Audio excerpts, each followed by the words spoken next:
Welcome back. Hope you're having a good Friday morning. Markets are likely to be tested when we start off trade today because the Gift Nifty is suggesting people back close to 90 to around 100 points, but we'll be starting off in that zone of around 19,500, and risk reward has been favorable at those levels. So let's see how it goes today. But plenty of stocks to discuss.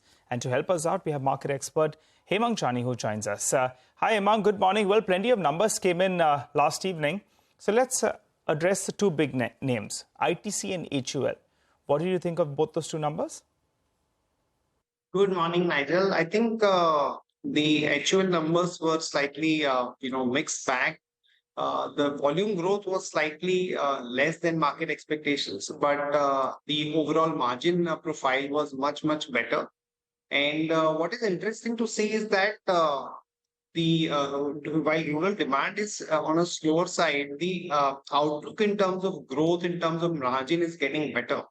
So when we see a little bit of recovery on the rural side, the company should do better. And in current environment is clouded by the risk aversion. People would want to have some exposure to the defensive names like HUL, ITC, etc. Okay, all right. What about the banking stocks, because that has been under a bit of pressure for the last couple of days. The bank Nifty, in fact, has been breaking down below key levels. If we do see another leg of a downslide in the market, do you think it's going to be led by banks?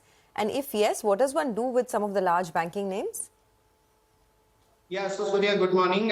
Clearly, the bank Nifty and the banking sector is the one which is underperforming for many sessions now. And while the results per se will continue to look good, like for example, HDFC Bank numbers were pretty good, Federal Bank numbers were pretty decent. The fact of the matter is that, when you have a selling or the risk aversion playing out and where the FIs have the large exposure to the banking names, there is going to be a certain amount of underperformance. I think if you see a meaningful correction, let's say about 5 to 7% in the bank Nifty, that would surely provide a great opportunity to buy into the, both mid caps and the large cap banks. By the way, a specific view on Indocent. Hemang, it's one of those names where it's a long wait. A lot of diehard fans of this one, eventually expecting it to do very well. The numbers were good, and I saw some commentary which kind of indicated and pointed in that direction. But would you prefer some of these Indocent and Axis type of names over the large trio, which is SBI, ICICI, and HDFC Bank? Absolutely. I think when we look at the numbers and valuations, both, Indocent in particular, the PAT was up 22%, the loan growth was 21%, slippages, of course, they increased. But I think there is a lot of comfort in the current scenario towards Indocent Bank or Axis Bank, compared to maybe something like SBI or to some extent HDFC Bank. So I think if you really want to see some outperformance, it would be more sensible to have exposure to Indocent and Axis versus the SBI or HDFC Bank. Just a quick, any results which have kind of struck to you as outstanding or really poor, and where there is a bit of a mispricing which could play out. Astral, for example, sold off 6.5% yesterday. It's not a cheap stock, but the commentary, etc., was super. Although the numbers on actuals missed expectations by 3-4%. But the management, when we spoke with them, sounded as upbeat as possible. But Astral or anything else which comes to your mind? Astral, the numbers were slightly muted. No doubt it remains a theme, particularly in the mid-cap category that people want to participate in. But I think unless you see the delivery and when you really give very high valuations to companies, there's very little scope for disappointment. So I think that, in the current scenario, definitely where the mid-cap and small-cap is the flavor of the season, one should really spot only those names where there is a delivery.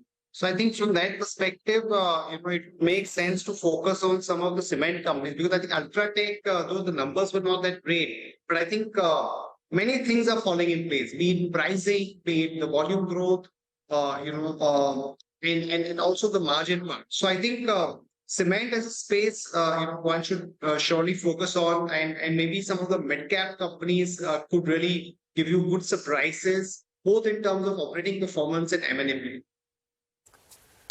All right, Hemang, final question before we let you go. United Breweries, the numbers are a little bit subdued. My colleague Surbi was just telling us. What's your view on the stock at these levels? Numbers were good on the revenue front, Nigel, but I think margin is where there was a bit of a disappointment. I do think that Spirit, we are over the weekend. There are matches, so people would surely want to participate there. So I think United Spirits is something that we've been liking. If you have some sort of a treaty playing out over the next let's say few days, weeks, that should also have some positive rub-off on United Spirits. So I think that's a name that we prefer at this point. Okay, all right. Hemang, thanks for joining in. Appreciate your thoughts. Have a good weekend, by the way.